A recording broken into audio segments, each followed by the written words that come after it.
This is weird. This is weird.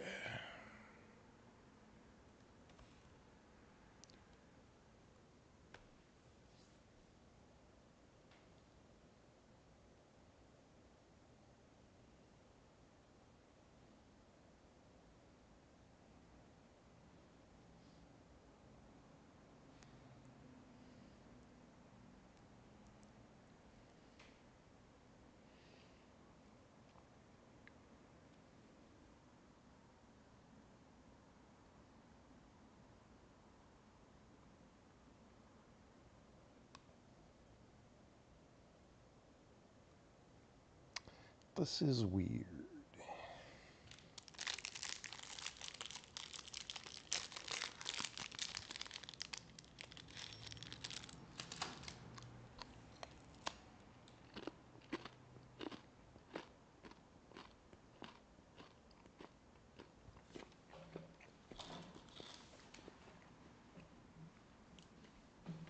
Probably easy to fix, though.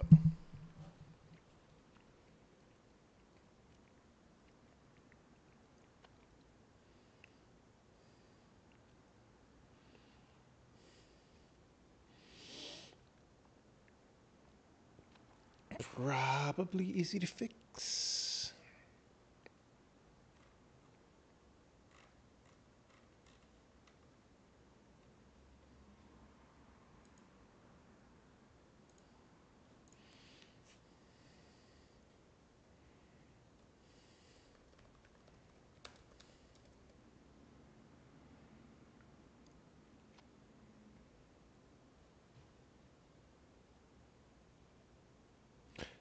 Oh.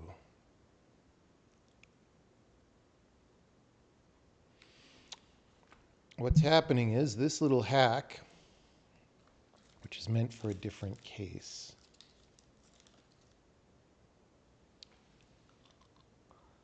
is causing us to do the wrong thing here. I don't know why I thought that was an okay thing.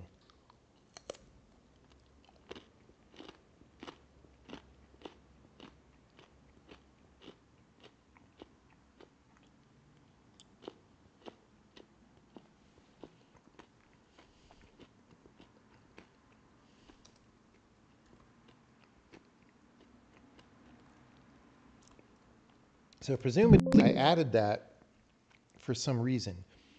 That reason might have been really old and may no longer be, whoops, wrong compiler, may no longer be relevant. So we might just be able to delete it. We might have to go fix better whatever that was put in to fix. Okay, so there we go. That works better. So now let's see if there are fails. How's it going, everybody?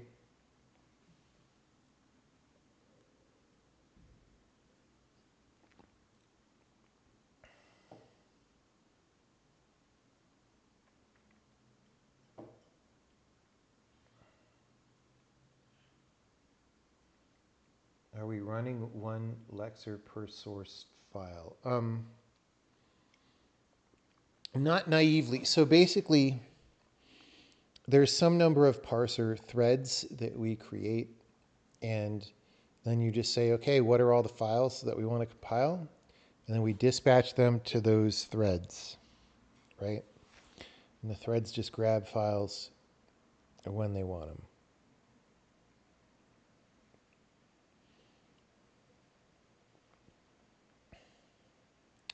So all this is working fine.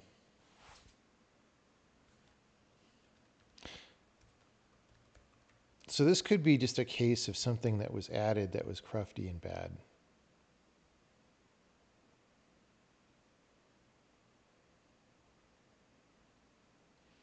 And it had a reason to be added maybe a long time ago, but doesn't now.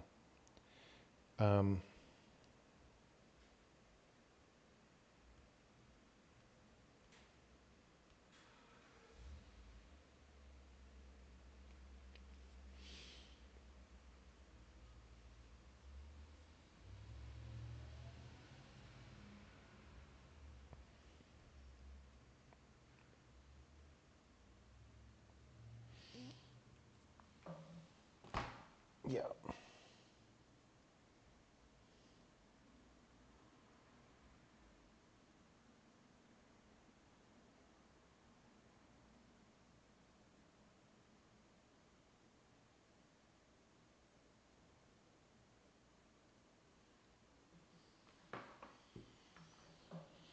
How do you combine the outcome? I mean, yeah, so the middle of the compiler is not multi-threaded right now because that's hard. Like the type checking is not multi-threaded.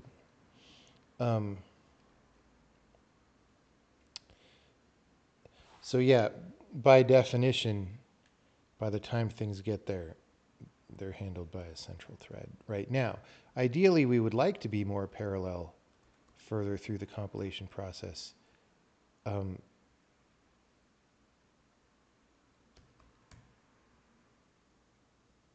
But that is just not how it is.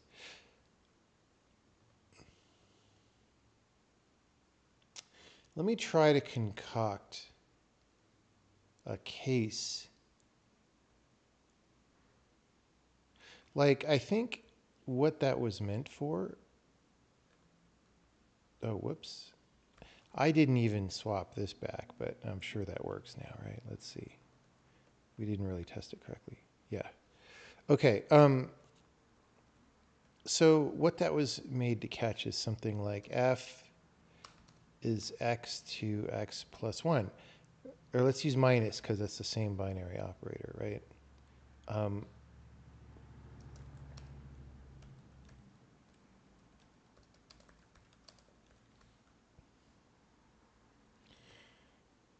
Oops.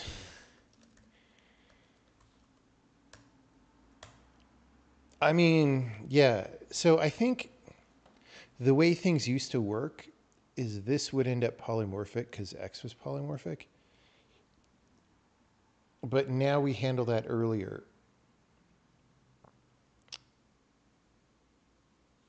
So I'm just going to call it finished, but let's make this a repro. Fails.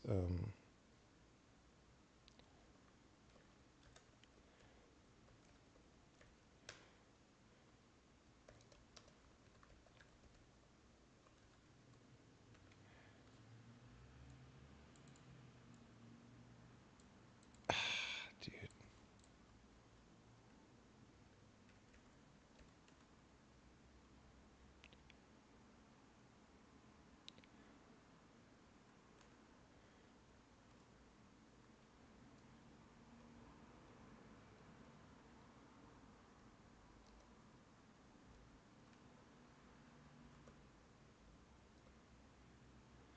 Subtract polymorphic type. Boom.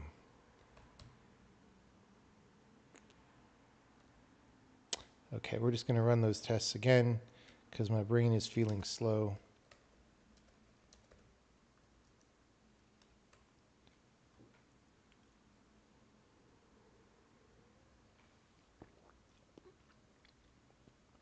Is that a function pointer?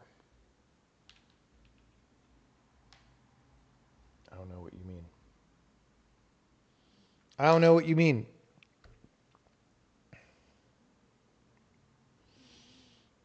Okay. These are cranking. These are cranking like Al Franken.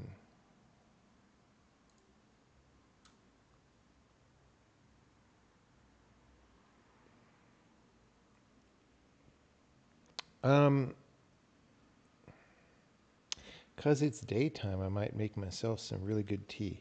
I had this left over that I forgot about last night where well,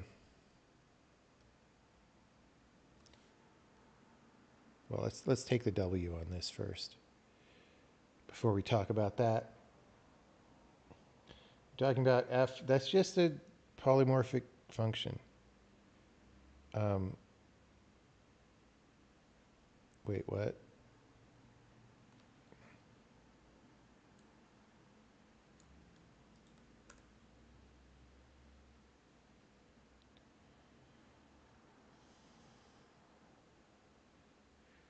Oh, it's not called polymorphic type. It's polymorphic prox. I made the name wrong. Okay, we're just going to run the whole thing again. Because that's what the build server does. Tea time. I'm feeling some tea, maybe. I'm feeling some tea. Anyway, so to talk about this, this is a different bug that I fixed yesterday, I think before the stream. But then it was like, when you have a type mismatch inside the struct literal, I'll show you when we're done with the other stuff, but the error message is not necessarily that good. And I was just like, maybe it could be a little better.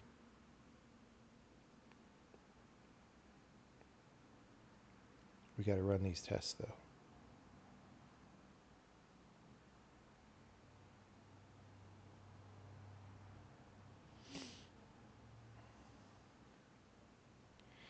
All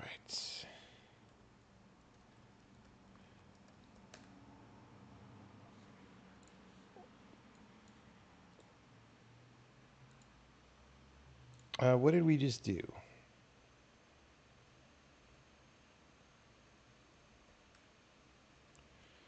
What did we even just do? Okay, we fixed a weird bug, fixed a crash when performing binary operators on polymorphic procedures, binary math operators, which is not legal anyway. Okay, so that's what we did there. Boom. Boom. All right.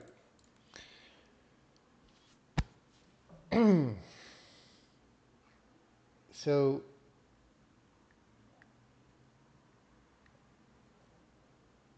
let's look at this one now. Like I was saying, so here that works fine. Now if I put the wrong type in here, like a 3, we get type mismatch, but like we're not getting a lot of information about why is this supposed to be a string? Like you could imagine, for example, that this was an overload, or maybe I typed the wrong function name and I'm confused and I'm like, I'm passing one thing and I don't know why you're saying it's the wrong type. And so giving a little bit more information in cases like that is good. So now what I'm going to do here is I'm just going to see if there's an obvious place to do that, because a lot of the time there is, but sometimes it's hard. Anyway, so we're calling check that types match. It's saying type mismatch, which is fine.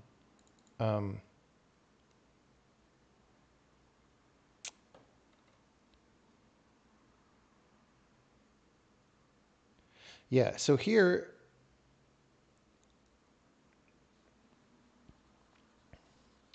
we could give more information in this case. So we could, okay, another case in which this could be confusing, imagine there were like 9 struct members in here, and it was like the 8th one was wrong. You would want, you're like, okay, wait, which member is this and all that? And so here we can actually give you more information. So let's try that. So here we'll say,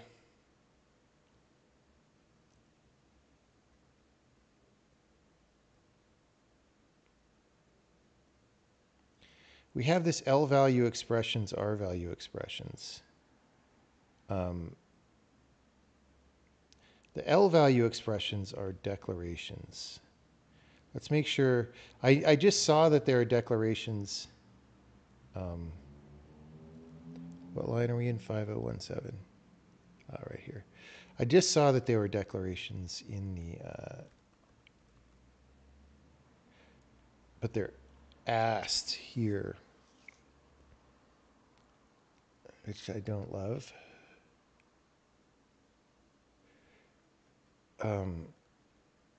Let's just check.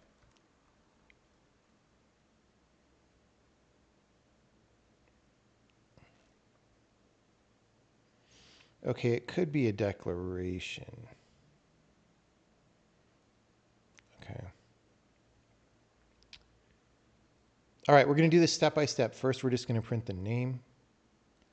Um, so we have L value here. Um,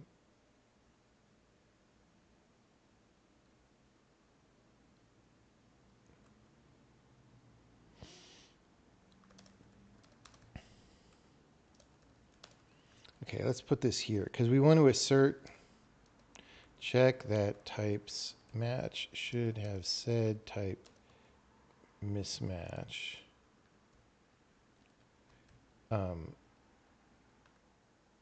So we're going to do something.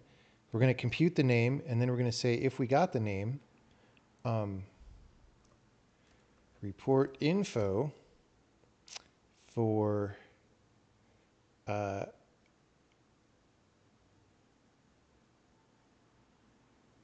L value, I guess. Depends on, yeah, depends on what we really want here. But report info for L value member whatever is of type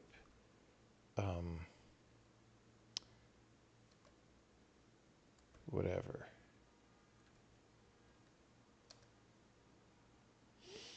And name and type name. Name equals type to string get inferred type. Oh, that's, we already have this. It's def and wanted.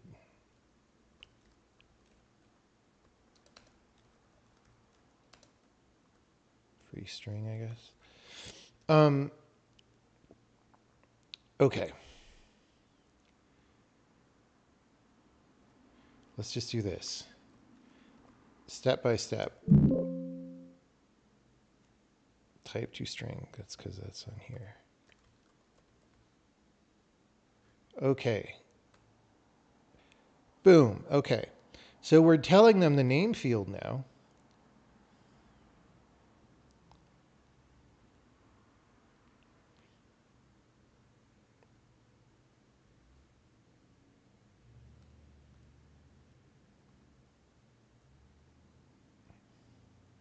We could also say that struct name.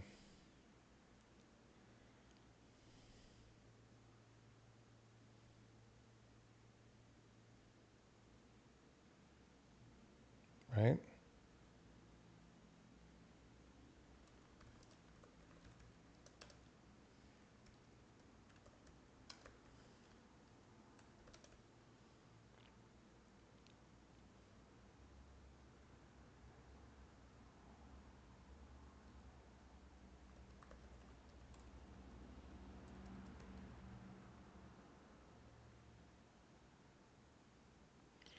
Like people might be confused if they see, if we say struct and it's a union or whatever.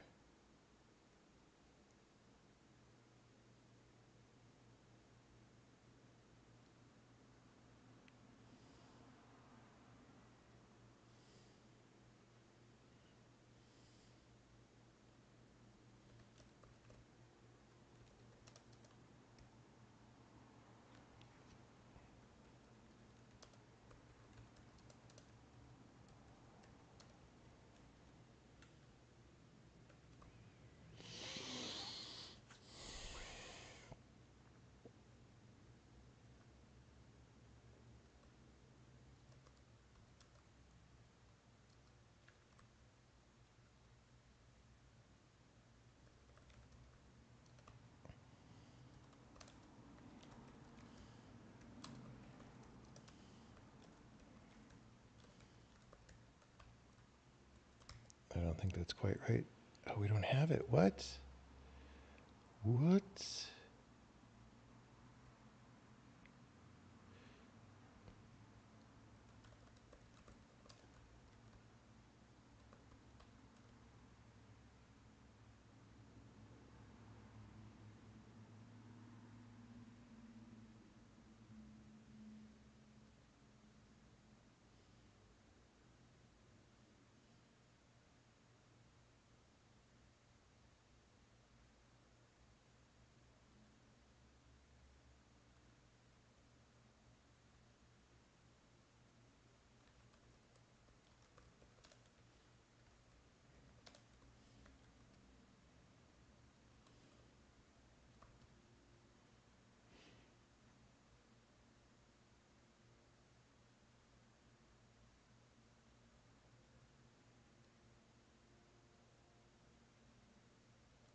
Okay, so we're storing that. Down here. Bet you didn't know it was so much code to do struct literals.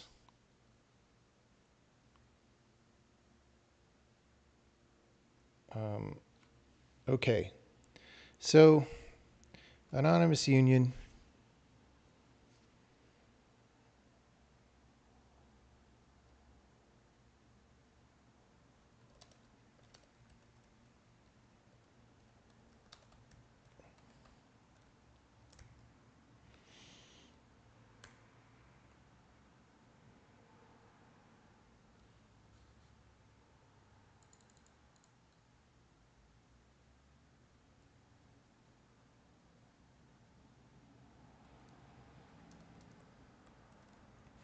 Let's put the period here. I don't like leaving punctuation off the end of my sentences like a millennial texter or whatever. Sometimes it seems really wrong. Sometimes it seems like the right thing to do in error messages because your type could have a lot of punctuation in it and it seems confusing. Dude, it makes me hate going on Discord so much with all the people. I've complained about this before, but all the people pooping out the sentences with no capitalization and no punctuation. It's just like, it makes me feel like my brain is dying. All right. So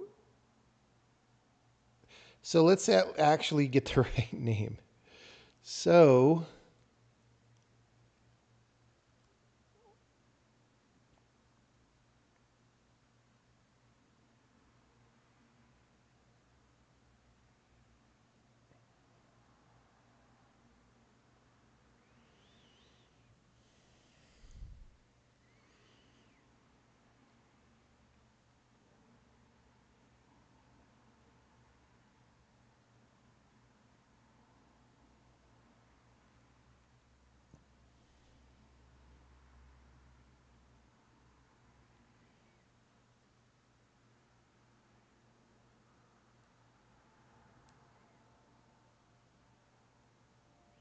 it actually literally is a declaration all the time.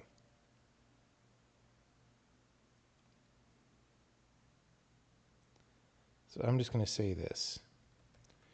Get the name of the member.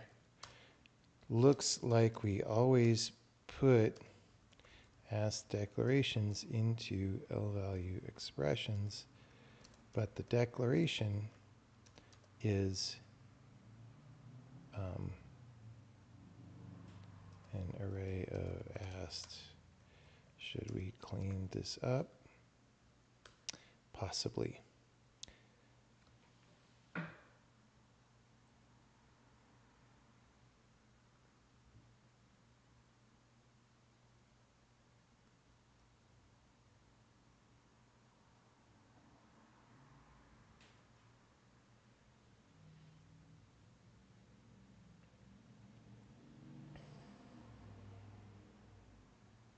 Okay.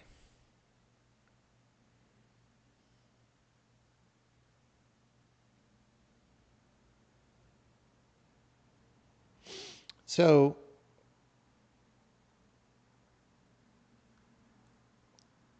we have L value.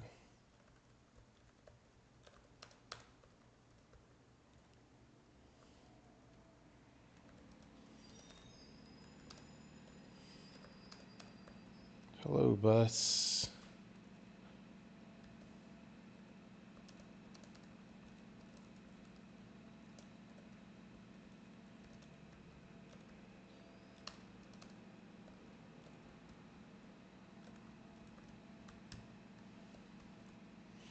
Okay.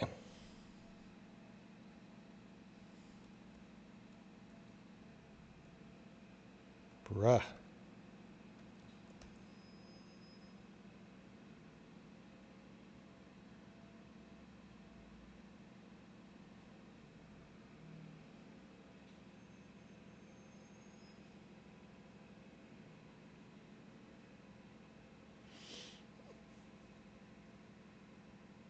So this is one step of what we want to say.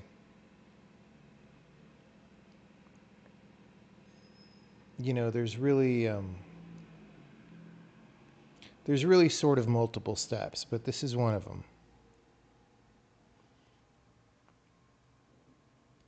So you're saying, hey, there's a type mismatch. It's this field of this struct, which you don't know either of those things is an anonymous literal, right?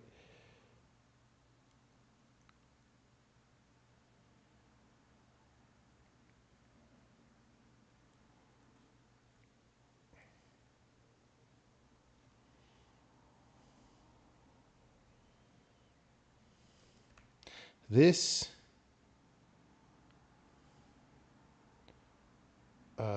argument of the struct literal maps to whatever in foo, which is of type whatever. Just being a little bit more explanatory.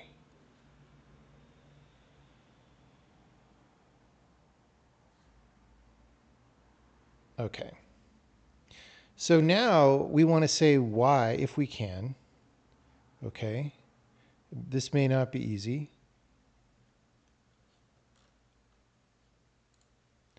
If we can, we would now like to say why this. Now the problem is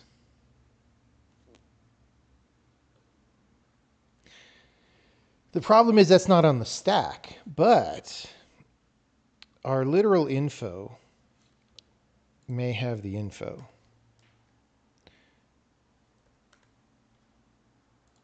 Right? So the info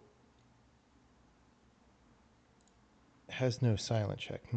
That was what obviously there wouldn't be a silent check if we're reporting errors.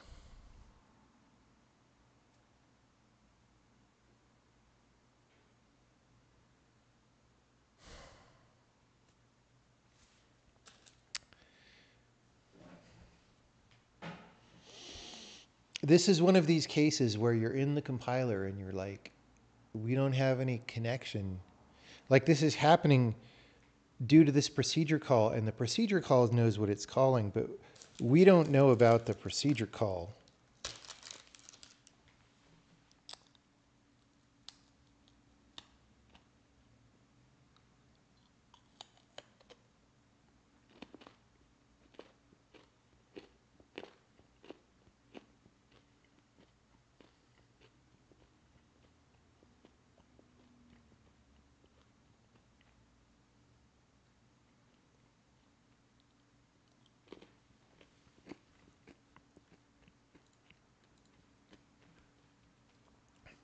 Okay.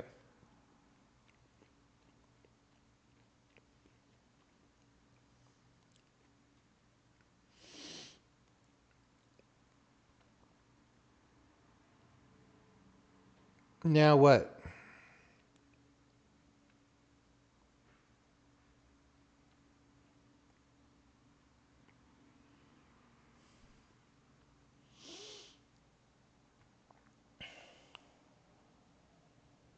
My brain just blanked because I'm thinking about so many other things.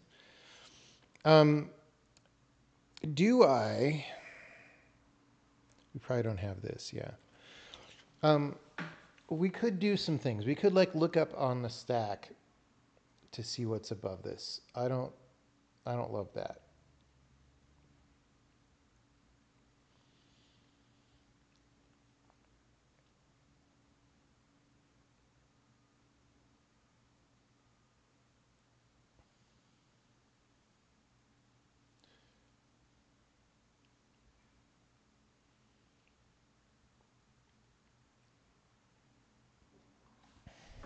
We could store the site from the previous error messages, but actually that would have been this, which is not additionally helpful.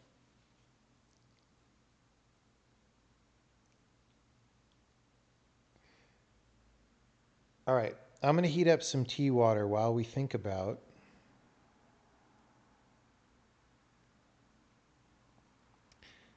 how to connect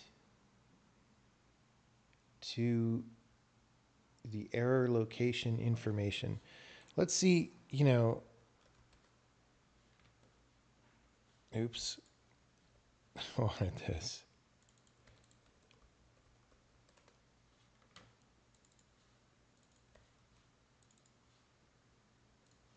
We might be able to put an extra ting tangler on there.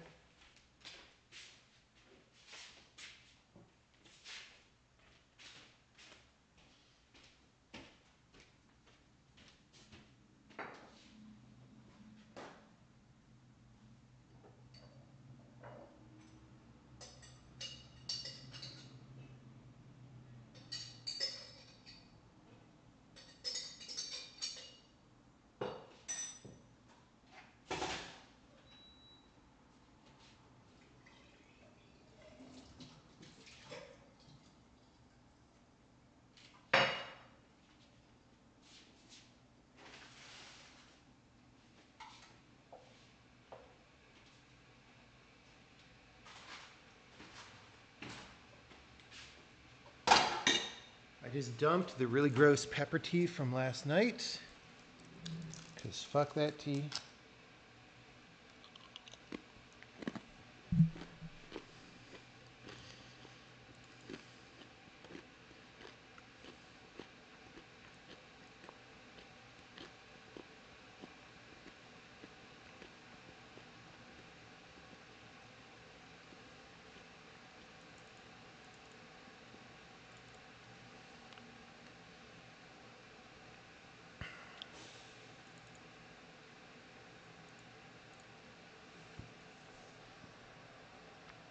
Here, we have the information on the stack.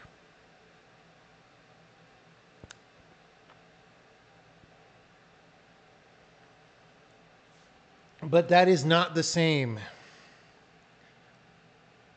as having it for sure in all cases. This is one very specific case where it's like a var-args argument to a polymorphic procedure. It's like the actual... and the polymorph itself even, that does have a pointer back to the call. It's called generating call, probably. Generating overload. So this has the information back, but we don't have the information connecting us to this. And in fact, it won't always be a polymorph. In fact, it usually won't be, hopefully, if someone has restraint when programming. Let's just do this for a second. Let's make it not a polymorph, and we should get the same error message. Oh. Here we actually say when calling this procedure.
I don't think I have quite enough water, but we'll deal with it.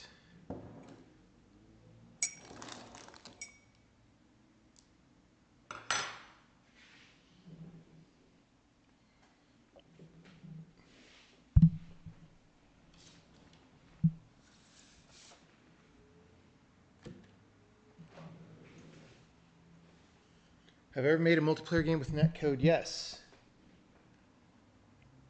It's not that hard. People pretend like it's hard. It's not that hard.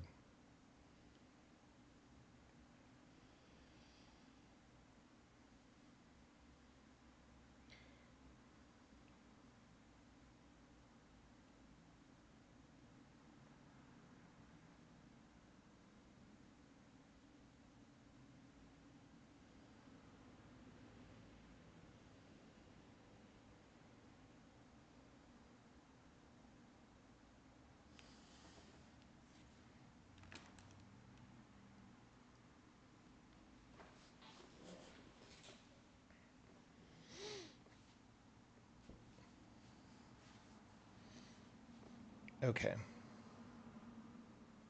So this, when calling this procedure, is happening because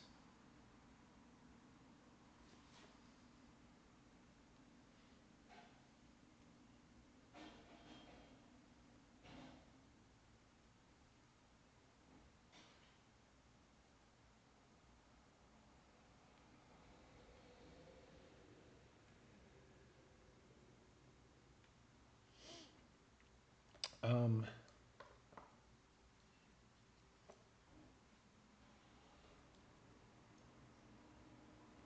because this is happening straightforwardly on the stack, right? Like we call check that types match on the overload. It doesn't.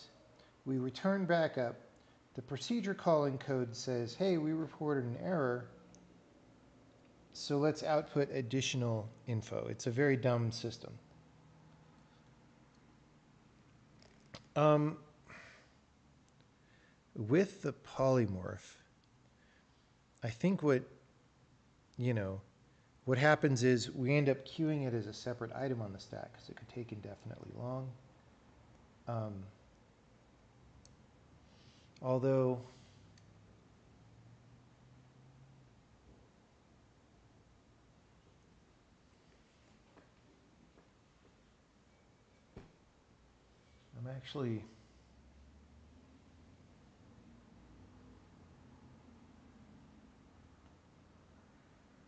I'm actually not really sure why we don't do it the same way. Like, I'm not sure why it ends up as a totally separate item on the stack.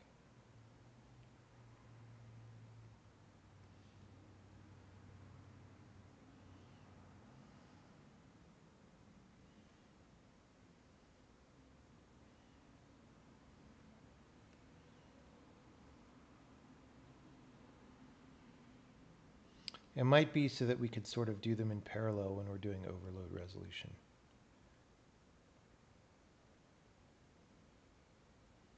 Although I'm not sure that totally makes sense. Anyway,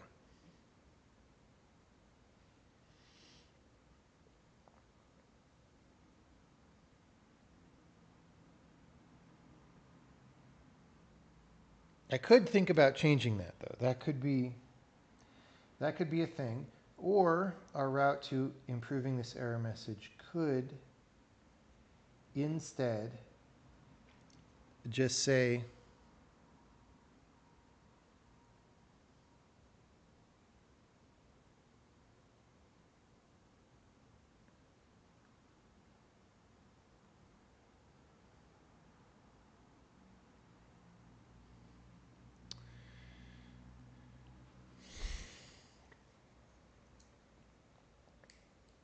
like poke some information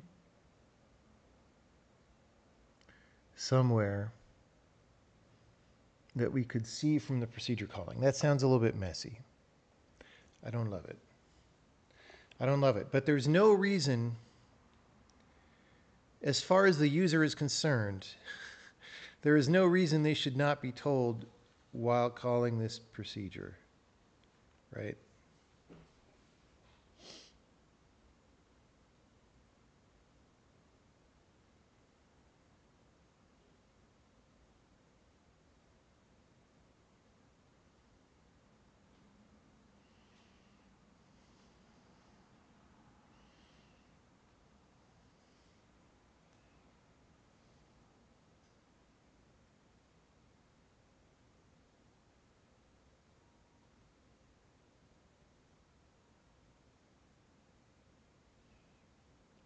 Like, guys, network code is, it's not that hard compared to other game development things, really.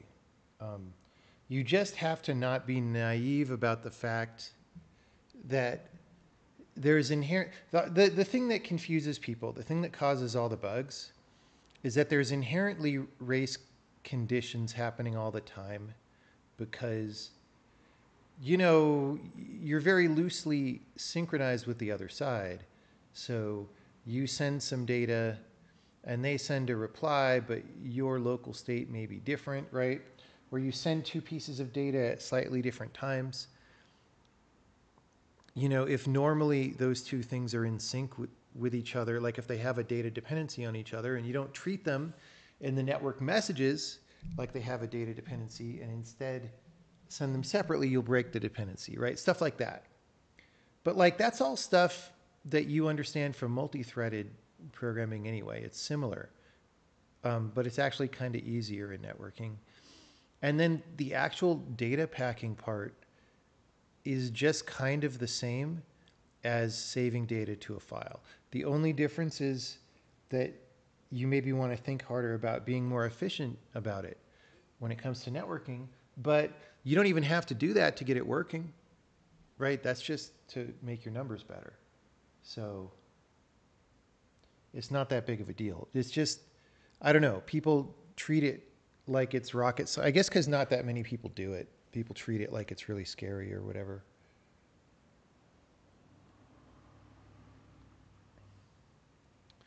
Where did I leave my tea strainer?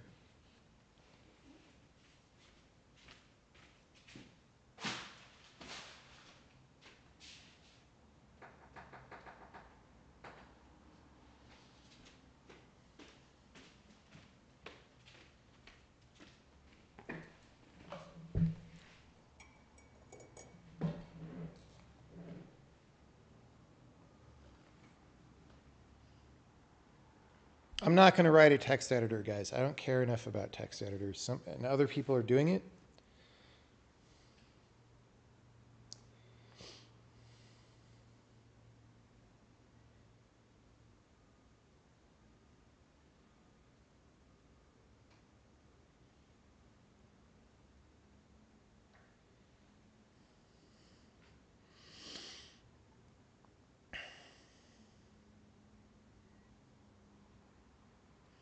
Okay.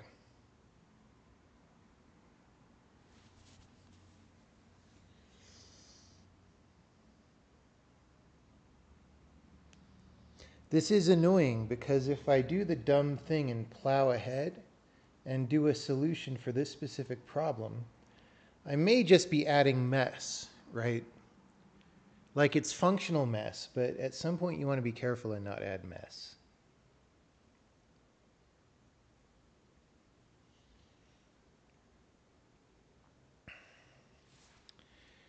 Okay, let's go back here. So, okay, that's where we just were. Here's where the error happens.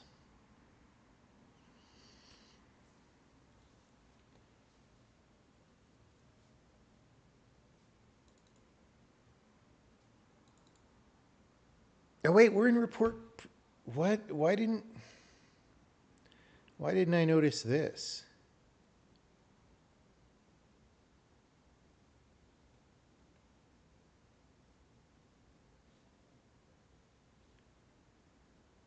Oh, I didn't notice this because this isn't what the call stack was. Right? This is the we left it here when we actually do this. I was like, wait, what? So this was the annoying part, is when it's polymorphic.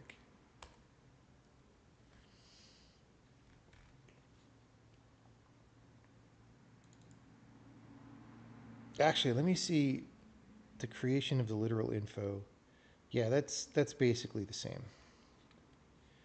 Okay, so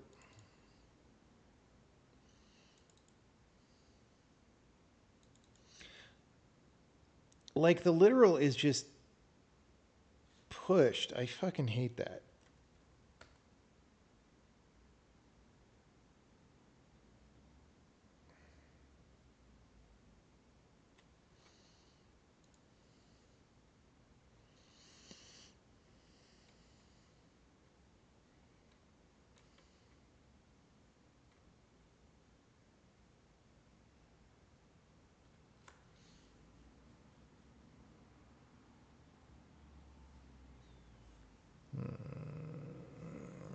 na, na, na, na, na.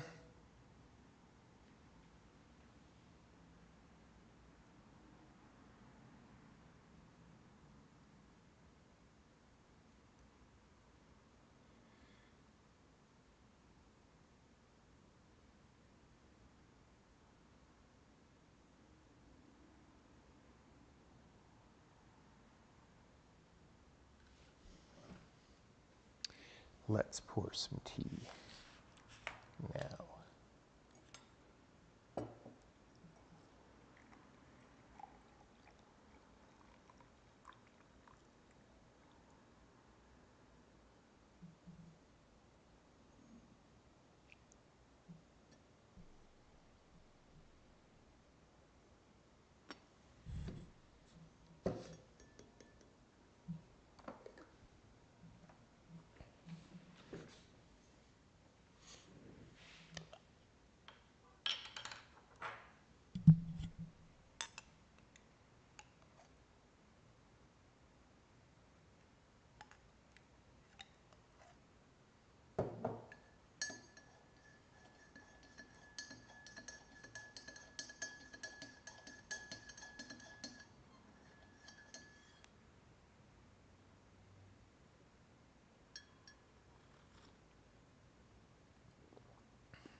Very good. Very good. Okay. I made it a little strong, but it's good.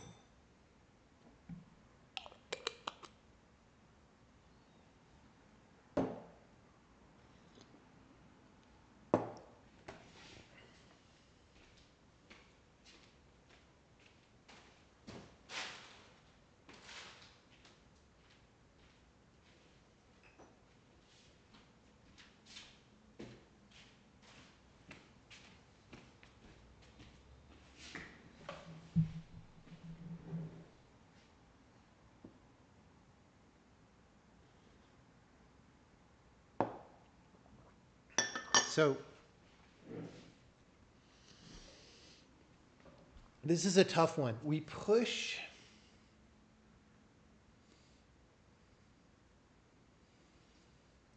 the literal on the stack.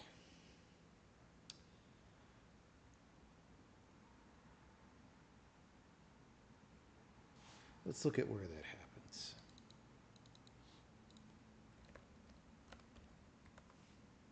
Oh, wait, we don't.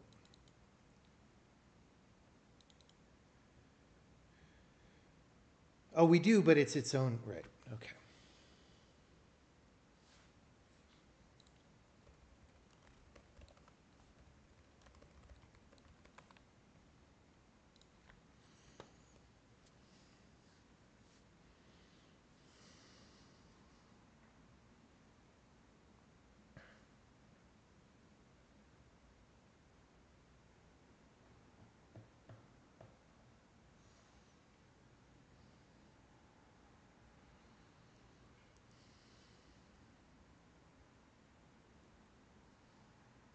So I could put a stack scanning thing in that says if we're in a polymorph, report that polymorph chain.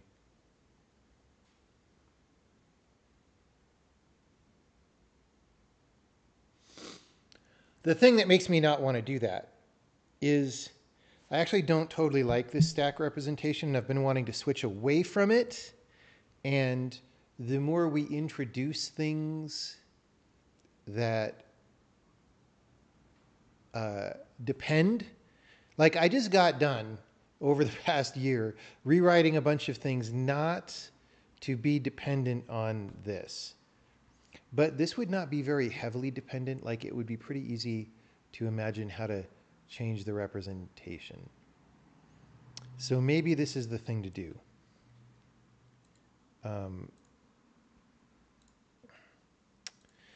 Right, and then report polymorph chain.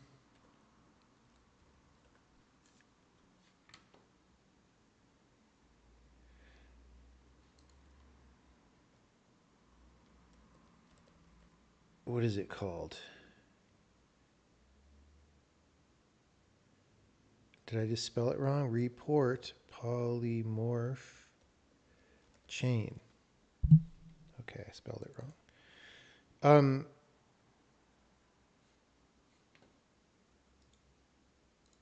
Maybe I don't even...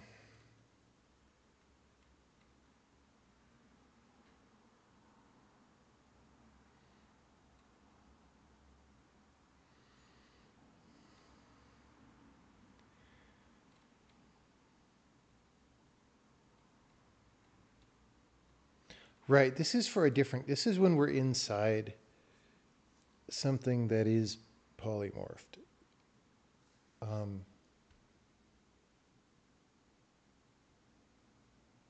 Yeah, okay. First, let's just do it.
What did we say here?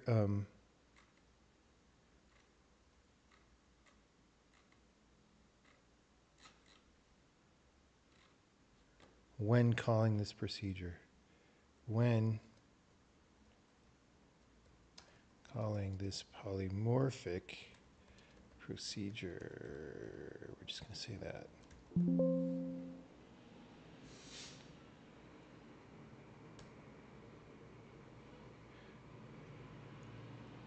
We're not showing the site for some reason.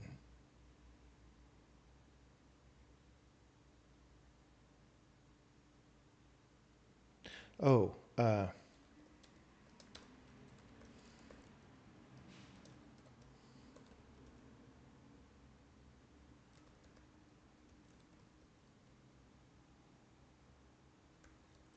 so generating overload is an overload info.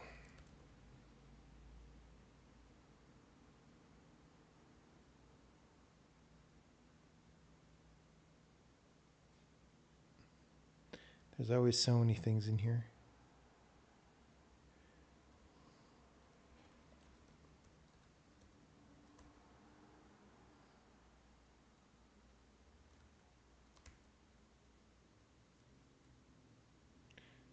Poly.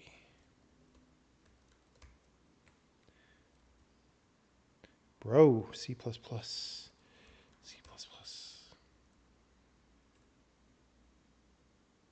What?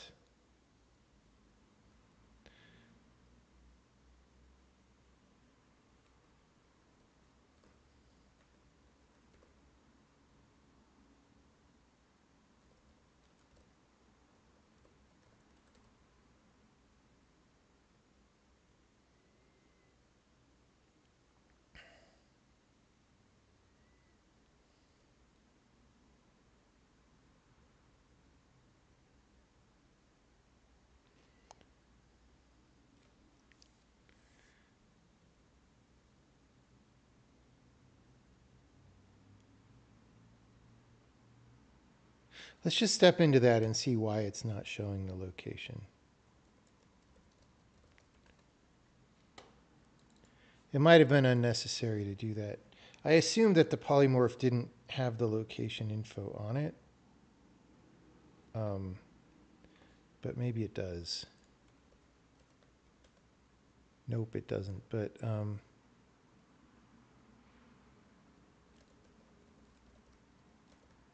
bet this is null, huh?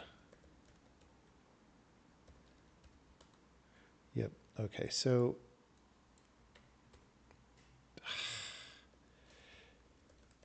why is Visual Studio such fucking ass? Ugh!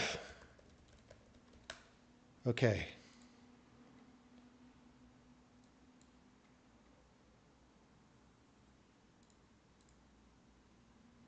It's like you do all this IDE stuff and somehow you make actual regular typing harder than it was before.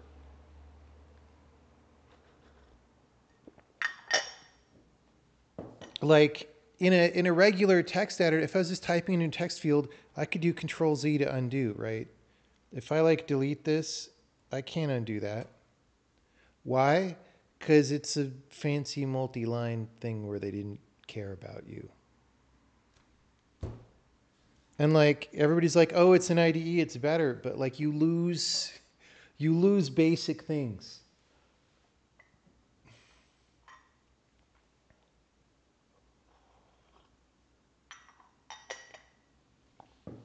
Okay.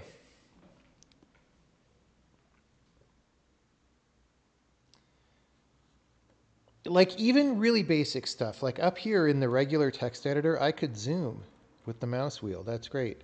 What if I want this to be bigger? Oh, it's not responding to the mouse wheel. Why? Because. All right. They need to do a summer intern weekend project of mouse wheel responsiveness. Okay, so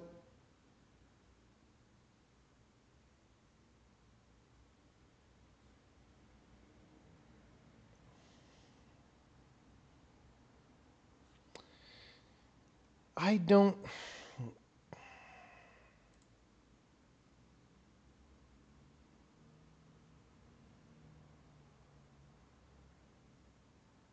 See, we have constant lambda, we have final constant lambda. I guess final constant lambda is post polymorph, so we're going to hope that this is the thing.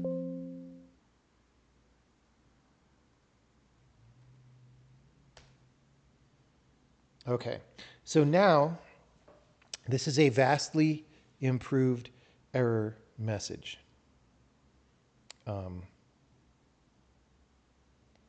It used to just be this first part.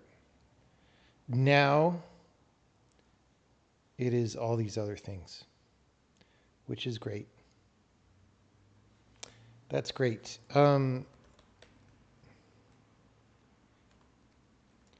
Improved error messages when there's a type mismatch inside a struct literal.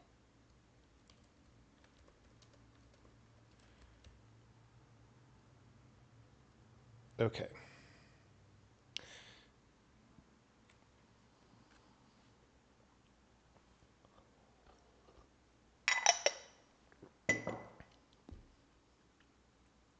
Now we got to explain.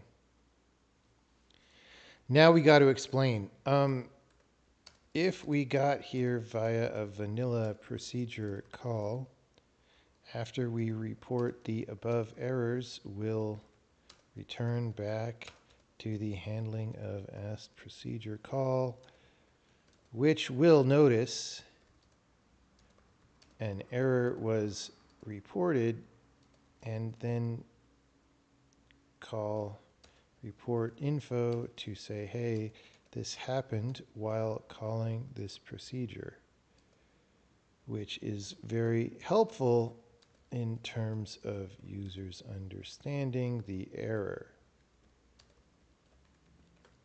When we did a polymorph, it's not so straightforward because we can end up with just a struct literal on the stack, on the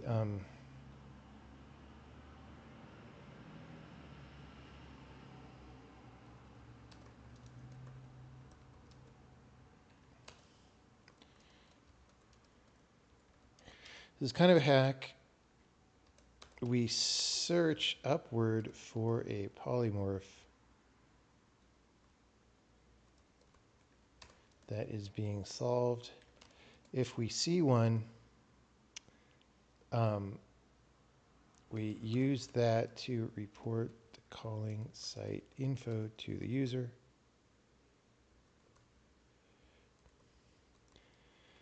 This would not be so annoying and difficult if we, these are two different stacks, right? I guess we're not saying stack for the, if we were just a normal callee of the procedure call handling in an imperative way, in that case we would need to do nothing here. It's probably worth thinking about exactly why we aren't an imperative callee and whether that can be fixed.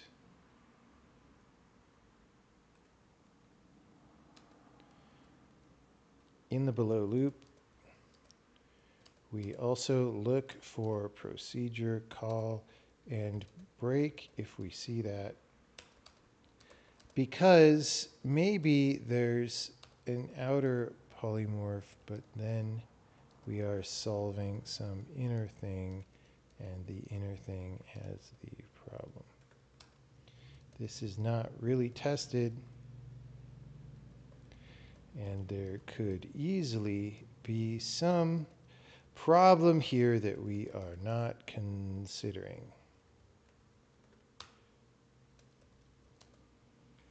Dude, it's the 22nd already. Jeez.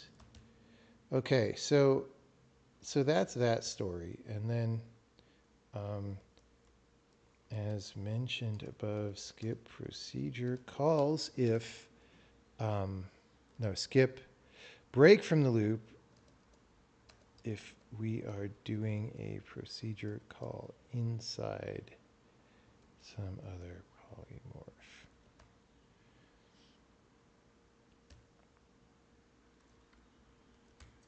I don't know, man. I feel like we're going to want to think about that further at some other point, but there is one other thing I could say in the comment.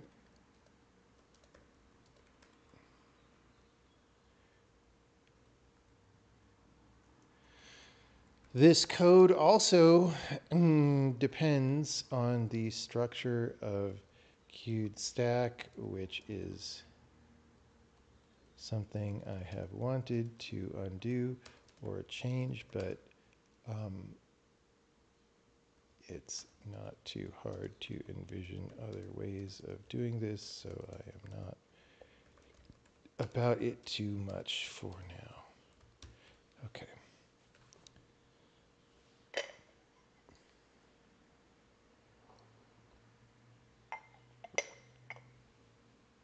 Polyorphic. Oh yeah.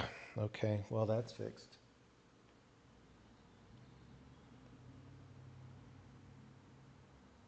Type wanted, struct literal of unknown type.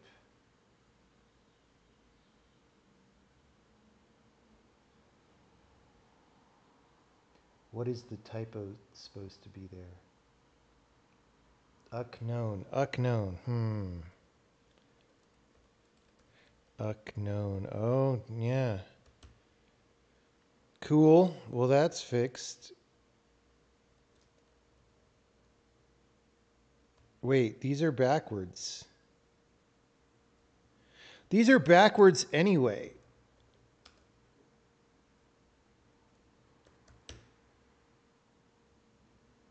Lol.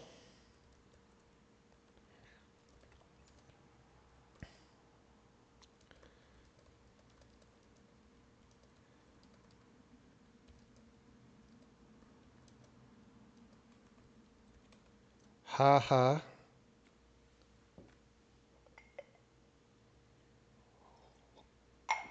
This is a relatively new thing that went in the past 1 or 2 betas.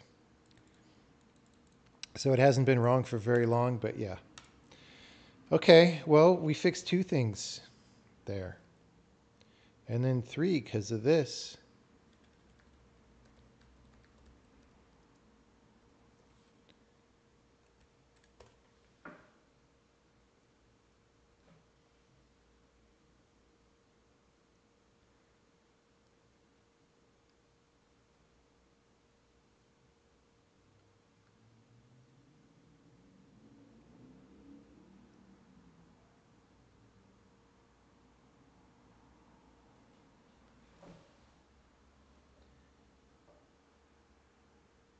Where you have .u equals 3. Yeah. Well, you certainly don't need the .u equals in that point. Or if you wanted to do it that way, you just don't put the dot.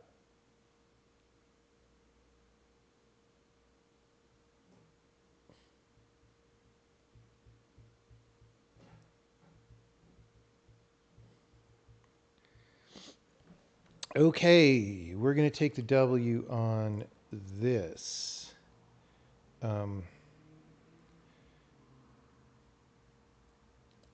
So we did both of these in this change.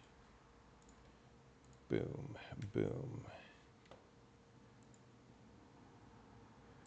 Okay, let me go into high security mode for a second while I look for other stuff to do.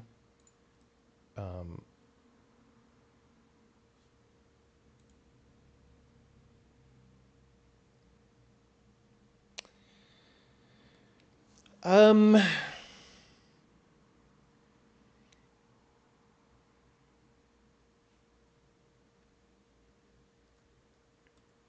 looking at my notes.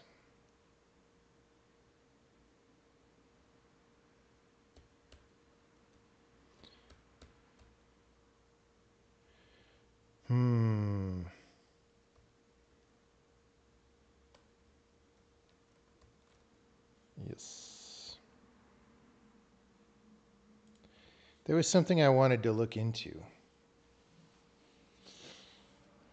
We have this function called emit copy to produce L value, and I was looking at it the other day and I was like,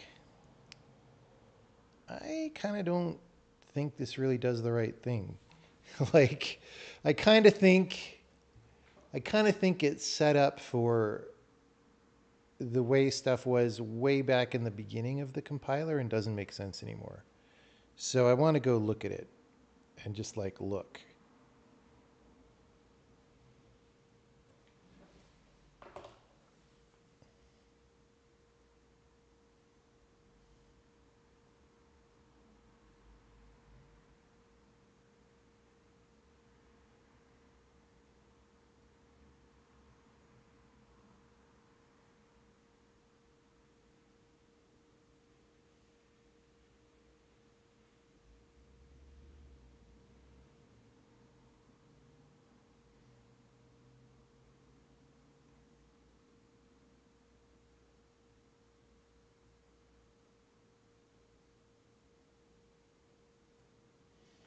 Okay.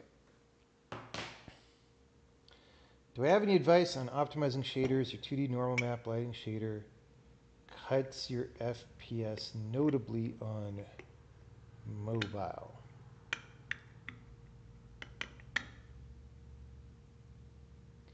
I mean, that doesn't sound like something that should be very slow. It depends on what you mean by notably. I am not Mr. Shader Dude, so I'm not the absolute best person to ask about this. But like, you know,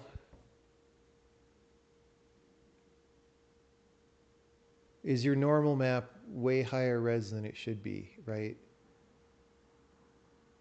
So that you're doing too many samples or you're pulling down too much memory bandwidth. It depends. Yeah, you could be using a texture format it doesn't like. Do you have branches in your shader code? The general rule with modern GPUs about branches in shader code is they're totally fine if you branch on the value of a uniform, because that's constant uh, over the duration of the shader, right? Um, on the other hand, if it's just a regular variable that's just changing, you probably want to avoid branching, right? That is the heuristic. You've always tried to avoid branches like the plague. No, it really depends on what kind they are. It really depends what kind they are. You can really, if you allow yourself,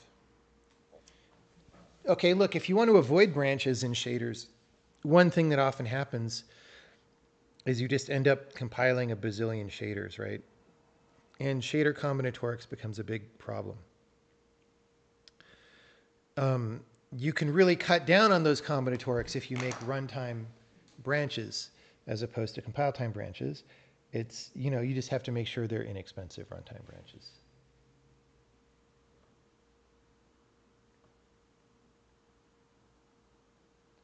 Do I follow improvements in algorithms like hash maps? No, I mean, so we have a good hash table that I'm very happy with. It didn't really come from publicly published algorithms. It came from talking to some people like Charles Bloom, for example, and Sean Barrett, who were writing real performance software and had good reasons to make sure things perform well. And the thing is, what we do is way simpler than most of the weird, complicated shit, and it runs great, like faster than any other hash table I've ever made, right? So, and it's small. So our hash table is it's 482 lines, and that includes all these comments. Okay, like the code actually starts at line 103 and it goes until line 476. So we're 370 lines, including blank lines. Okay, and it's a great hash table that runs very well. And we've got some observations here that came from discussions with Charles, for example. You could snapshot this and read it if you want. This is an email Charles sent to me. But the point is, because hash tables usually you want to look up things on the first hit, right? Because you can always afford to spend a little bit of extra memory. So usually you look up things on the first hit. And so it's important for that to be very fast. Any hashing algorithm that's more complicated that makes your first hit slower is very hard to recover from. Like you end up making that slower and then you're like, oh yeah, I'll get the speed back in this other way. And you don't usually get the speed back. So all this stuff like cuckoo hashing and whatever, it doesn't actually work out. And so the thing to realize about academia right now is it's kind of a clown show. There are some people in the academic world who are very competent, but most people are not. Most people are just doing the thing where they're getting the degree and they're going to do their professor career, and any papers that they publish in there are like part of that, right? It's part of their career track. And they would like to pretend like they're genuine contributions to the field, but very often they are not, right? And so you just, I don't know.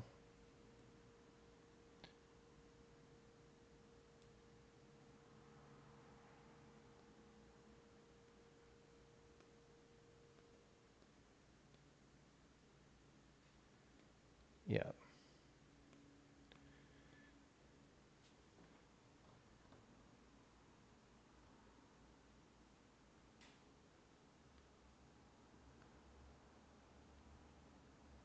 Now that said, taking into account everything I just said, it is always the case that if you have a very domain-specific requirement, like just an incredible amount of data that's like stored across tape drives or whatever, or, you know, just any very specific thing, like keys are incredibly large or something, then you might get into very specific hash table implementations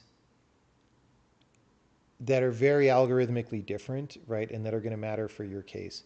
But for probably 99.99% of hash table cases, this is the best hash table. And it's so simple, right? It's so much simpler than what the fuck anybody is doing.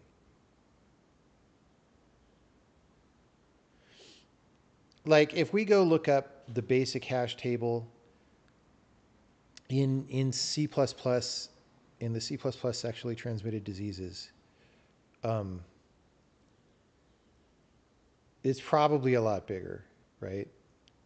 Look at all these comments, dude. I mean, it's still 370 lines.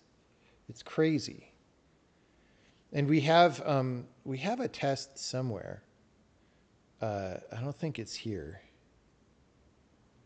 But, you know, we have a test where we make tables that are, you know, tens of millions or hundreds of millions of lines or of items, and it's fine, right? In fact, that's how I debugged this. Originally, I did a slightly different. So the other thing, though, is it's easy to get things a little bit wrong. And I did a slightly different version of this table that didn't handle collisions correctly. And then you can have fall-offs and degradations when tables get big. But here is not the case. Hash table test. Let's run this really fast.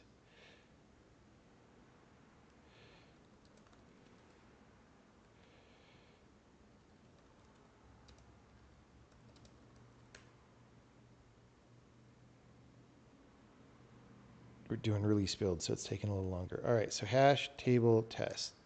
We just start doing bigger and bigger tables, right? 32 million items, 64 million items. It's taking longer every time, as you would expect. Oh, somebody added a bunch more things. Let's dump this to a file, right? So we can go browse the file. But as soon as it's done, we'll go look at the output. Among the stats that I output in there is like how many probes do we do on average to find each item and whatever. And if the performance of your table is degrading, those numbers will go up, right? And you'll find that they don't really go up. So, you know, we start with a very small hash table, 512, and we're doing 357, right? So it's a constant occupancy ratio, I think. So this is probably like 70% or whatever, right? 357 over 512, yeah, 69, dude. So, you know, we get,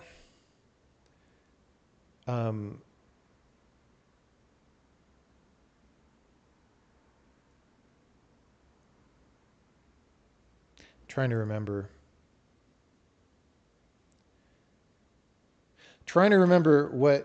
what the thought process was and what all these numbers specifically mean.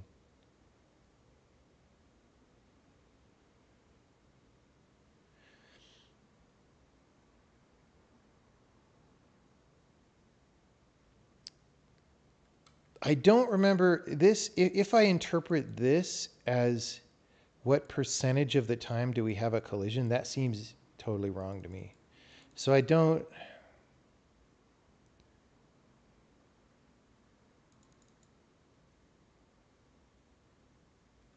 remember exactly. I think we're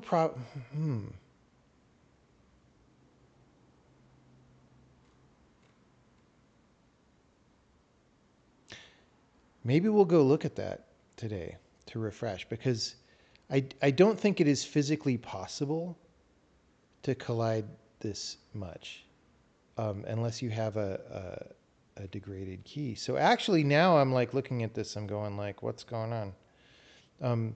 But I also remember that this is about the right number. So yeah. So some of this other stuff. So there was a thing I was kind of fascinated by when I was doing this code, which was the following thing.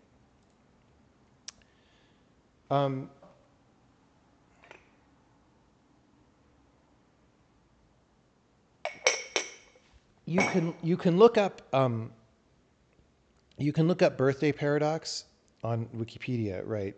And then I think there's a birthday paradox section in the hash table in Wikipedia. But it's like, the more people you have in a room, the more likely that there's two people who have the same birthday, and that probability goes up faster than you might think, right? And the same thing happens with hash table collisions. So as the table gets bigger, this number goes down, right? The ratio of all entries at which first collision occurs inherently goes down because of the birthday paradox. You would think, though, that means that there's more and more collisions, but there's actually not if the table is like this number of collisions that we're getting is roughly the same. I mean, I think this is a statistical fluke that it's so low here because the sample size is low. But for all these, it's around 0.83 like the whole time, up to 134 million item table, right? So our collisions are not increasing, right? This collision's divided by insertions. I need to look up what that actually is again. And anyway, so again, we go to like time per 1 million entries, and this does go up, right? But that's the highest likelihood cause of that is just regular memory stuff. Like, see how it's roughly the same as the table is growing, but is still staying pretty small because the whole thing fits in cache probably. And then around here, it starts getting consistently slower because like this is probably too big for L1 most of the time, right? And then it stays around the same number. It's still like 0.028. And then around here, it starts going up again around the millions, right? And then we're at 0.043 with 134 million item, right? Which is random access to the table. So this is just as you access more and more memory, it caches less well.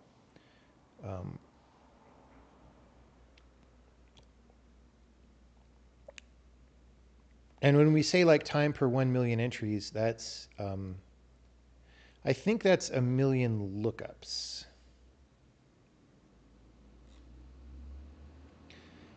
And then this, so I think Adrian was trying stuff with different hash functions. Yeah. And we were like comparing these different hash functions in different cases. Now it turns out we actually decided not to use SDBM for a bit, but it turns out there was a bug in it, in our SDBM code, causing it to produce incorrect results, which increases collisions, right? And so it's actually doing pretty good now.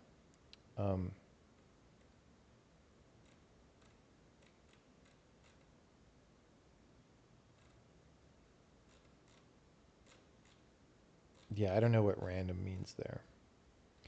But I think this was his deal of like, let's,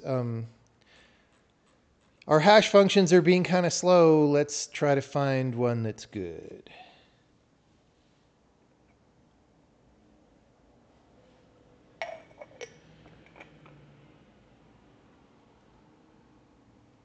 If you hit a collision, you have a high chance to also hit a collision on the next entry. Well, that kind of depends. That depends on how your table handles probing, right?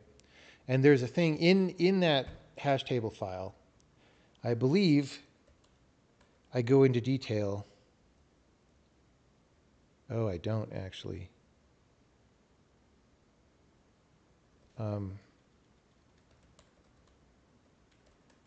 I do it here.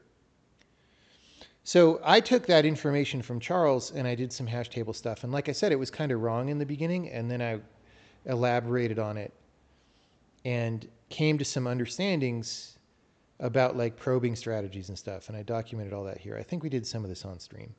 But the point is, the thing that's really bad is if you have there's two things that are really bad. One thing that's really bad is that if you have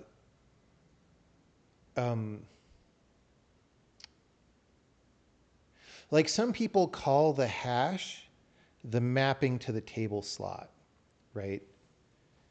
And if that's all the information you have, if you don't keep an actual numeric hash that's bigger than the table of the original data, then once two things collide, you don't really have any information to differentiate them from each other.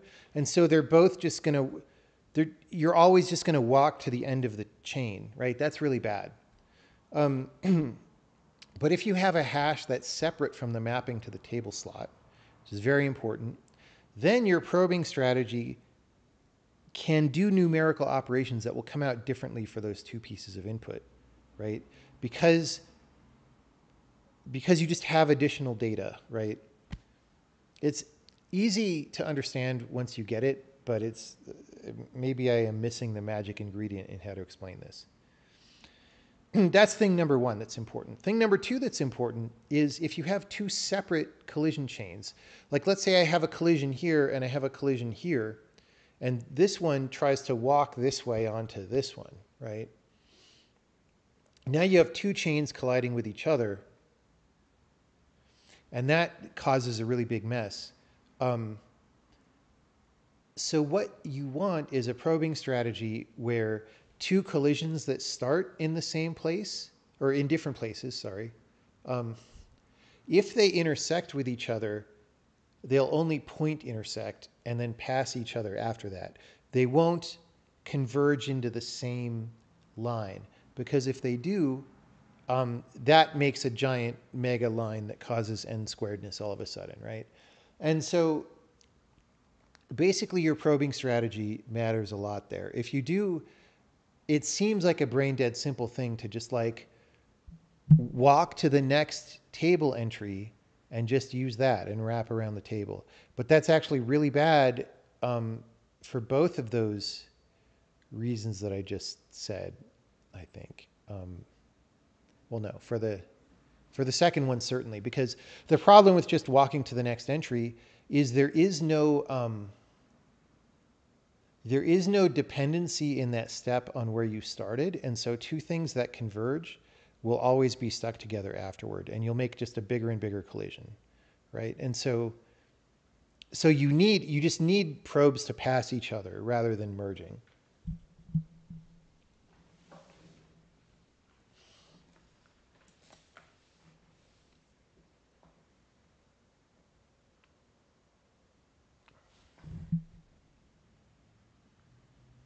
Look up finish table on GitHub. I mean, I doubt that it's faster than this one.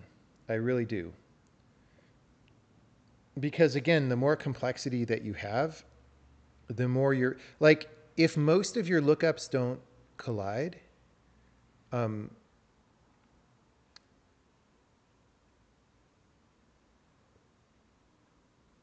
then, you know, the more complexity you have, the more you pay on all the non-collisions, right? But that said, I haven't looked at benchmarks, so I don't want to talk shit about anything. It's just, I'm very happy with how simple this is. So I'm realizing, by the way, yeah. So one reason why these numbers, let me get this side by side. I don't want to rat hole on this. We could look at this later if you want, but so here I said collisions over insertions is this, and Charles is like, you know, hash table satisfies almost all queries in the first slot. So what we really should do is output a little bit more stats here because, and also maybe document them to make them more understandable. Because this includes, so anytime, especially in a big table like this, right? You're going to have a lot of things that have 0 collisions. You're going to have some things that have 1 collision. You're going to have like a exponential fall off, right? You're going to have some things that have 1 collision. You're going to have fewer than that that have 2 collisions, et cetera, right? And so when you average over all those, what do you get? You probably do have some small number of things that have 5 collisions or whatever, right? And so the question is, how does that number come out? And so what we could actually do is make a mode where we keep a histogram or something, right? If we can do that without complicating the hash table code too much. And then we could actually look at that and see where this number comes from.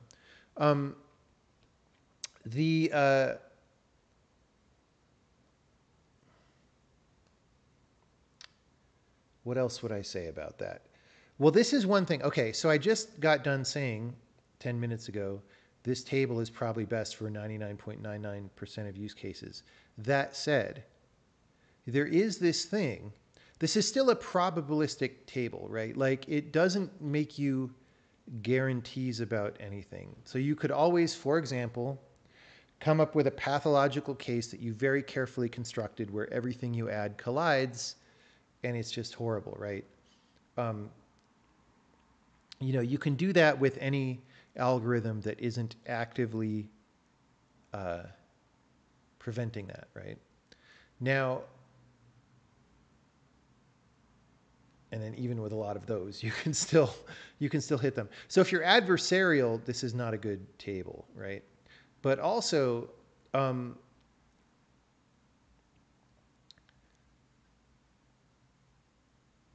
the more there is this phenomenon,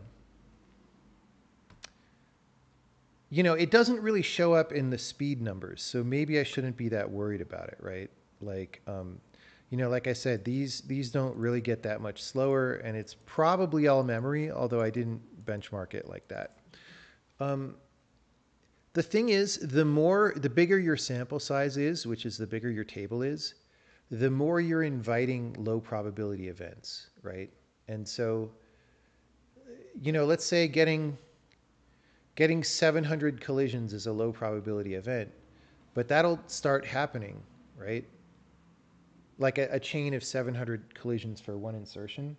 That'll start happening as your table gets really, really big. And so there's sort of some question about like, how fast is your CPU relative to the size of your table? And at some point, maybe if the table is really, really, really, really big, you want something that breaks collision chains in some active way. But like, I haven't seen that in practice for tables of this size, right? And so I'm like, it's fine.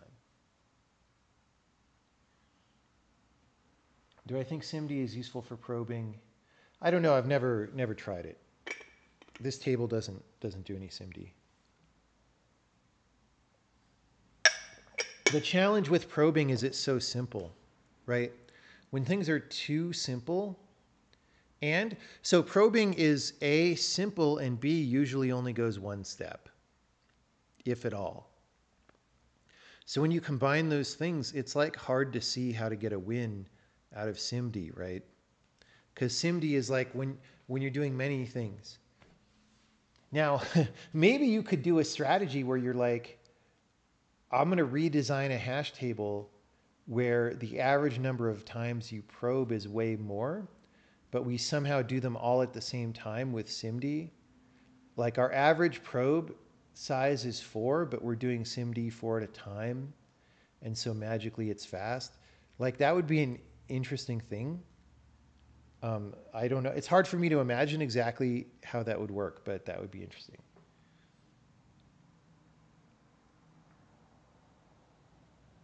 Recently did a hash table for file trees, came to the conclusion that you want cache line size buckets and try really hard ever accessing another line.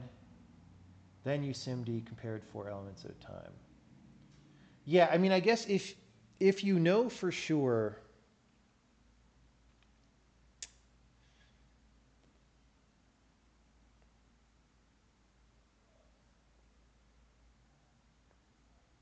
So I guess you would have the keys and the values stored in different arrays.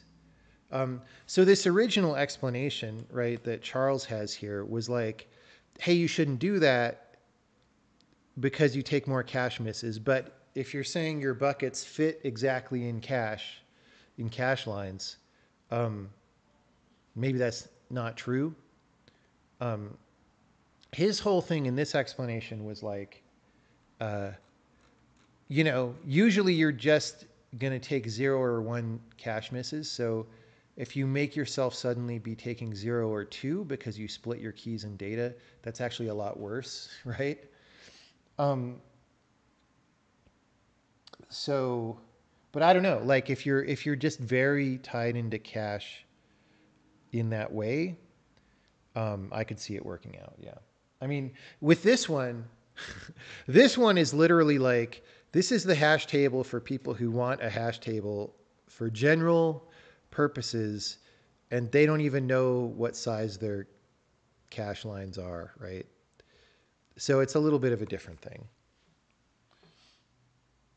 The bucket is 4 by 12 key bytes and 4 by 4 values, and then I guess you know how big your value is, right? Like that's kind of important too if you're going to arrange it. Like if you know your value is a pointer or something, or a handle of known size or something.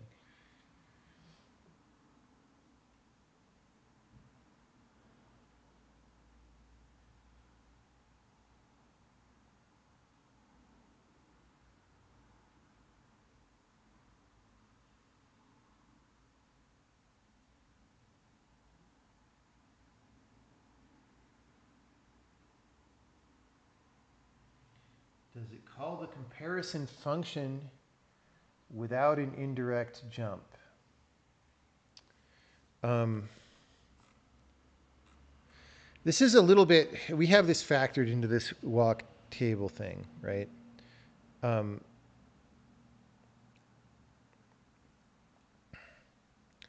call the comparison function without an indirect jump. Do you mean without calling a function? Um, so here, um, in this language, the hash function is bound as a constant, so it can be inlined. Here, we actually probably should say inline. I guess I don't do that. You could, if you pass this a function that has an inline declarator on it, it'll inline it here, right? For sure. And then otherwise, you're thinking about the optimizer. We have this. This is phrased as an if statement, um, but this can quote unquote easily be transformed into a branch free thing where you evaluate this condition, you use that to mask the thing that you add here. Maybe we should actually write it in the branch free way. I don't know. But right now, just for code clarity, I didn't want to do that. Um, yeah, I mean, there definitely is a loop,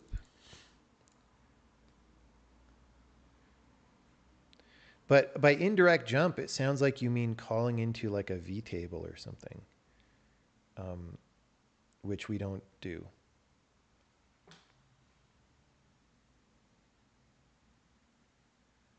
What do I think of Judy arrays? They're very popular in games. I mean, I don't know anything about them. I've never heard of anyone using them, so I kind of dispute that they're very popular in games. Right? I mean, maybe some game engines use them, but I've never seen it.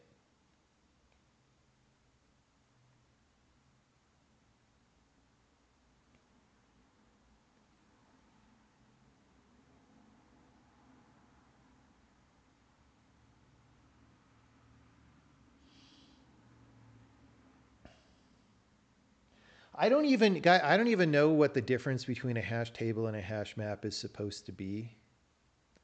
I honestly don't give a shit. Like my whole feeling about all these standard libraries is they over categorize everything. And so, you know, I don't know. Like instead of having a separate like hash set, it's just like, you know, you're allowed to have zero sized values in this language, right? And so you just make a hash table with the value type is void, right? And then you just ask if the key is in the table. And, you know, there might be a little bit of extra code here than you want, but, you know, if you want a brutally optimized version, just copy the file and delete some code. It's like, I don't know. People just make things too complicated most of the time, I think. You've used them in every AAA game you've worked on. Yeah, well, I mean that's how games are sometimes, though, right? Like, what makes you good at working on games is you have a set of things that you know how to do well that you could apply, right? And so, um, yeah, if that's one of your core tools, great. If it works for you, great. I got no problem with that at all. Because what I have a problem with is people who, you know, take 8 months to like do a 2-day job, which the games industry didn't used to have a lot of that, but it's getting more and more of it, right? So, so yeah. But that's the other thing I was going to say is like I don't. I mean, I know what games I've worked on and what code I've happened to look into, but there's plenty of AAA engines that I've never seen internals of, right? I've never seen internals of a Ubisoft engine. I've never seen internals of anything from EA or DICE or any of that stuff. So, yeah, I mean, there could be all sorts of stuff going on. I mean, I've seen like Eastel and hated that. I don't know why everybody thought that was such a good idea.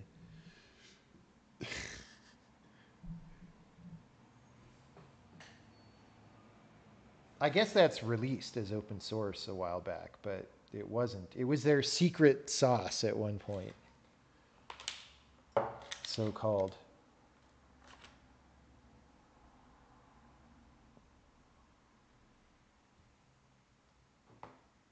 Clearly, this file should just be called associative array.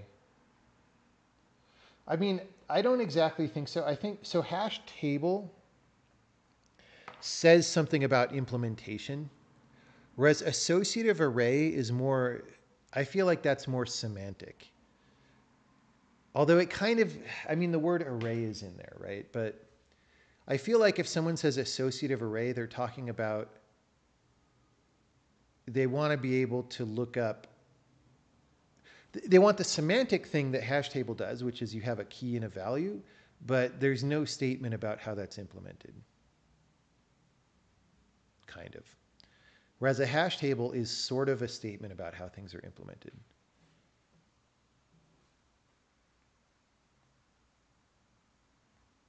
Last thing you heard before quitting the industry was someone suggesting replicating Eastel. That's, again, that's one of those things. Like the whole thing about we're gonna replicate the standard template library but more efficient is on the one hand a good idea because STL does a lot of things that are bad for performance, but on the other hand, why you be doing that? Why do you need all those data structures? You don't need that many data structures for a video game, right? You need a linked list, maybe a doubly linked list. You need an array that will grow, and you need a hash table. And then on top of that, you probably will need some domain specific data structures, but don't like put those in a standard template library. Just write them when you need them, right? That's it. Oh, you probably need a binary tree or something, but like you probably don't need a generic implementation of a binary tree because you probably don't need to do anything fancy with it, right? There's just like not that much that you need to make a video game. And it's just this thing where I think people get into these scenarios where You know, it's like they're doing all this pretend work and it feels, hey, I'm making the system, I'm making the perfect jewel of the thing. All right. It's time for me to go, and we didn't actually. What was the last thing we were even doing before we? I don't know, man. I'll go back and watch the VOD. Do I need to check in? Just the change log. Oh, we were gonna start looking at this. Okay, that's fine. That's a thing we can do later. And then we got on the hash table tangent.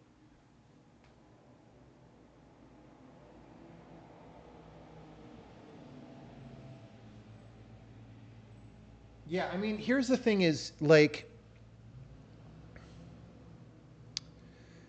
just to finish off this rant, because this also this dovetails into why the module code that we give out with the compiler is what it is. It's like, look, when you try to make a general data structure, what are you trying to do? Right?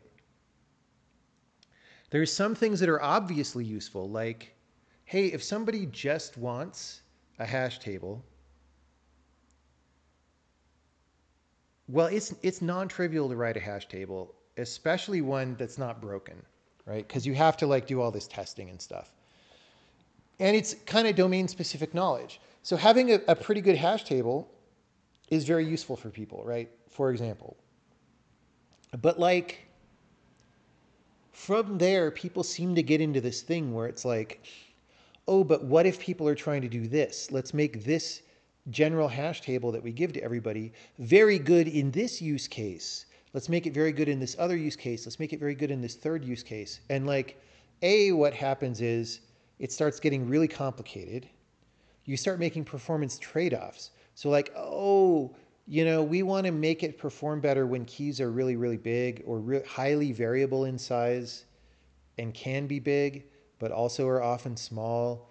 And so, or like variable key size is a thing, like, whatever.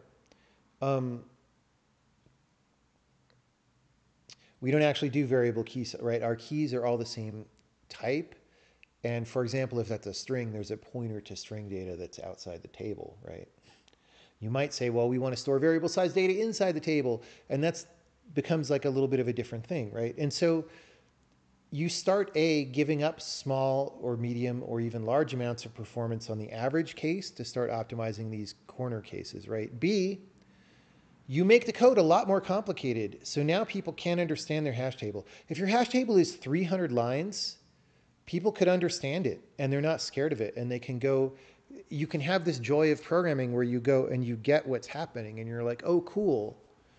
Oh, if I wanted to make this better for my use case, I see I could do this, right?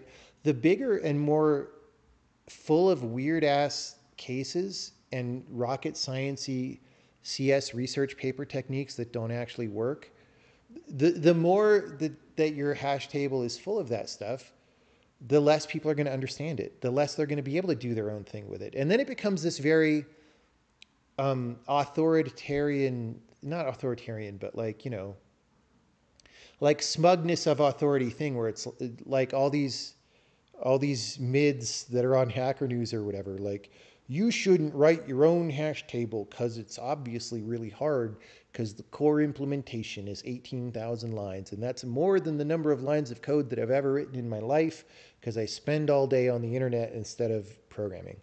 Um, you know, like you end up encouraging that attitude. And you don't want to encourage that attitude, right? Because most of those 18,000 lines of code, most people don't need. Um, and then there's more bugs in it. It's harder to maintain. It means you're not working on other things. And complexity just spirals, like we know that. And so keeping the core as simple as possible and as flexible as possible is a very good idea.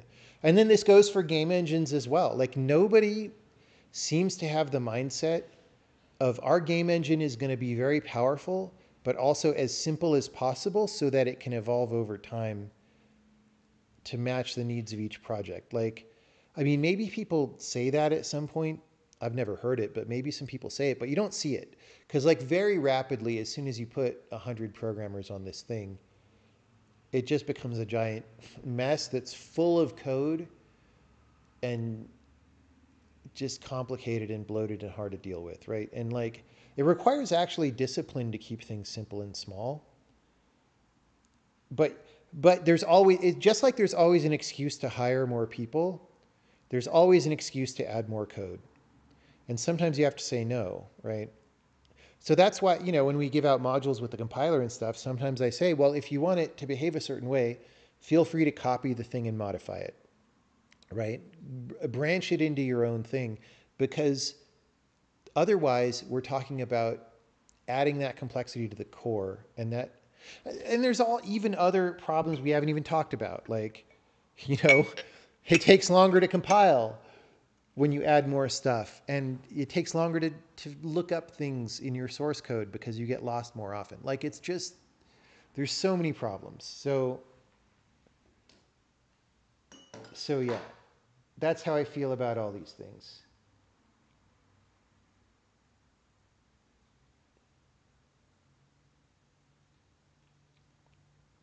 Are there architectural ways to manage these things? Yeah, there are some, but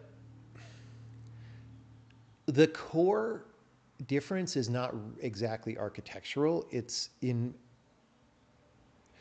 motivation and just the way you run things, right? Like, it's not exactly that the architecture of Eastal was not good, although it probably wasn't. It's that the idea was not really the right idea, you know? Um,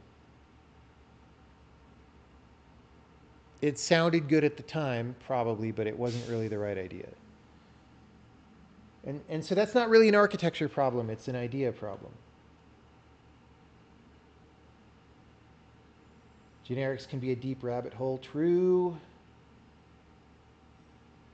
When you're solving a specific problem, you can often be very efficient. And when you're solving a general problem, you can't be very efficient. Yes, exactly. I didn't even go into that, but that is a whole thing, right? That is a whole, I mean, yes. So when you try to be more general, you lose performance. Okay. Academic people will claim that's not true, but it's universal. You lose performance when you're more general. Um, and you lose like debuggability and stuff, right? Like if I know very concretely what these types are and what the size of this thing is and what's happening here, if there's a bug, I mean, even if it's an outside bug, like maybe it's my bug as the user of the hash table and I'm stepping into the hash table code to try and understand why it's coming out wrong, because I overwrote something after I stored it in the hash table or whatever, for example. Um, that's going to be way easier to understand the more simple and concrete that data structure is. If it's this giant thing that's general, that's like, we don't know. This is like a favorite thing of programmers who came out of school, and I even had this disease for a little bit. It's like there's almost this joy in saying, but you don't know what this is. It could be anything, and that's the magic of the system, is that this could be anything, right? That actually really sucks. Because if you don't know what's going on, you're like not in control. And so knowing what's going on is good. And so having concrete hard coded parameters is good when you don't suffer a large penalty for that, right? Flexibility is good if you actually need and are using the flexibility, but flexibility is very bad if you don't need it and aren't using it, and it's just in the code, making the code more general. That's very bad, and nobody teaches that. But it's super true. Like, so many programmers have wasted so much time just like stepping through code where they have no idea what the hell is going on. I'm looking at you, Unreal Engine. Okay, guys, I gotta go. I'm supposed to meet someone for lunch. Um, Thanks for hanging out. We might do another programming later.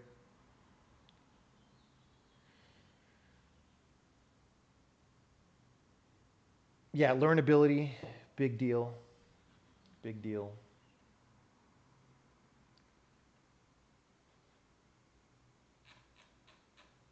Thanks, everyone. See you later on.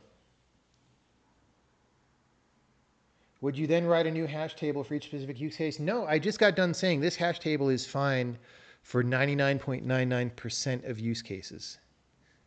If you have a very, very specific use case, yes, you would copy it and modify it. Or if what you wanted is so drastically different, you'd write a new one, yes. But if it's like 300 lines long and your more complicated one, let's say it's 1,000 lines, the one you really need for your use case, and you have to do that twice in a project, that's not that much code. So yes, you would do that. Bye.